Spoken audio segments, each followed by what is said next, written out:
Please welcome Larry David.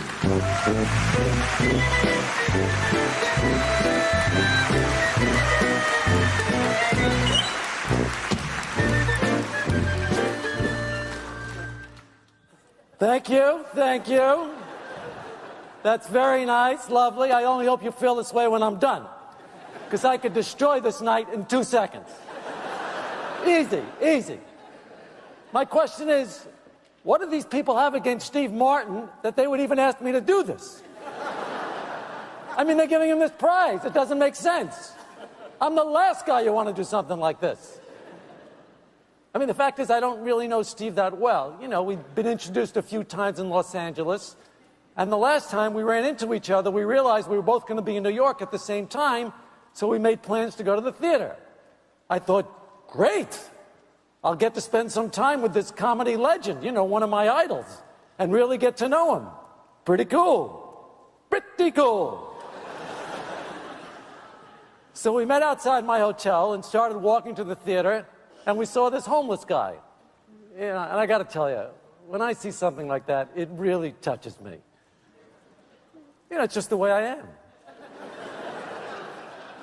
Most people don't know that side of me. They think I'm the guy from the show. I'm not that guy. That's not me.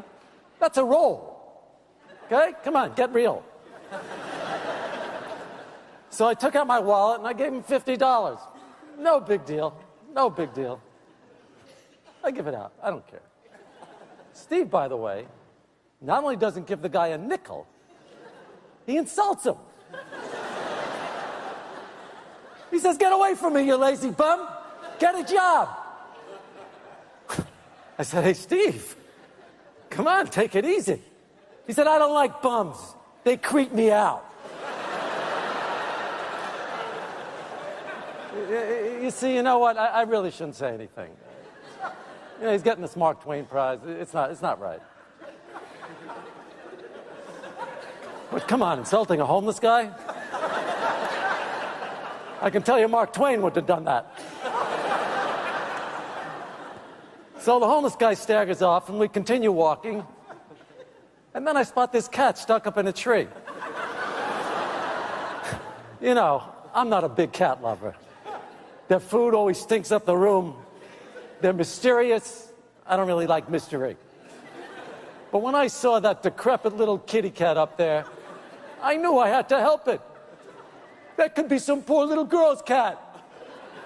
How's that poor little girl gonna feel missing her pussy cat? Again, a side of me you don't get to see. It's unfortunate, but I'm really quite a treat. Anyway, when I told Steve we had to save it, he went crazy. Have you lost your freaking mind? If you want to help the stupid cat, go ahead, but hurry up. He said this. You big Mark Twain prize winner. You big reason I had to dress up like this when I had 2 tickets to the World Series.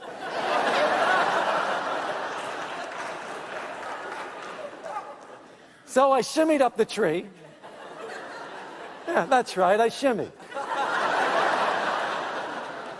I got the cat, who was totally dehydrated and missing a leg. Poor thing. And then I said, "Steve, could you please hold the 3-legged cat so I can climb down?" And when he saw the cat, he got so freaked out, he urinated all over himself. And then he took off down the block, and as he was running, he dropped a piece of paper. I picked it up, read it, and then later, when we took our seats at the theater, I handed it back to Steve, who said it was a new piece he'd written for The New Yorker. I said, "Steve, you didn't write that. Dorothy Parker did." All right. You see, they shouldn't have asked me to do this. But I can't help it. I got to be honest. Did I say something wrong? Should I not have said these things? All right, anyway, then the curtain went up, but it was really hard to watch the play because Steve wouldn't shut up. Apparently, he'd been considered for a part, but he didn't get it. He was so consumed with jealousy that he kept criticizing everybody and making rude, nasty comments. At one point, he even yelled out, "Can't hear you!"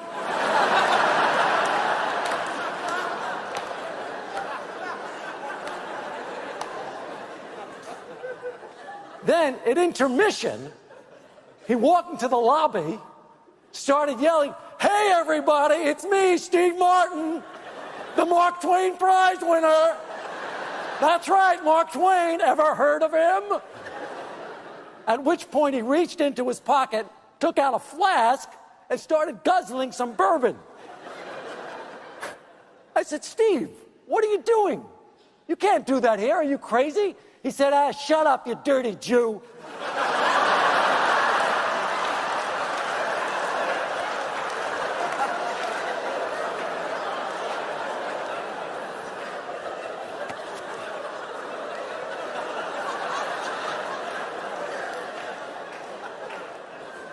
Okay, I'm sorry, all right?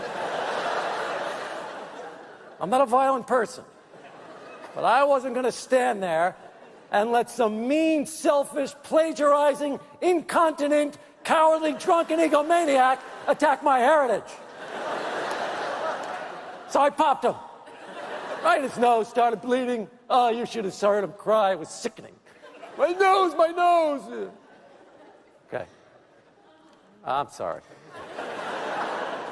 Should I not have said anything? I ruined the whole night, right? Did I ruin the whole... I told you, they asked me. Well, maybe next time you'll give this award to someone who really deserves it. You know, someone whose personal conduct is beyond reproach. Someone like, you'll figure it out. Meanwhile, why don't we all watch another clip from Steve? In this piece from Bowfinger, Steve plays a man desperately trying to get a deal from a major studio executive played by Robert Downey Jr.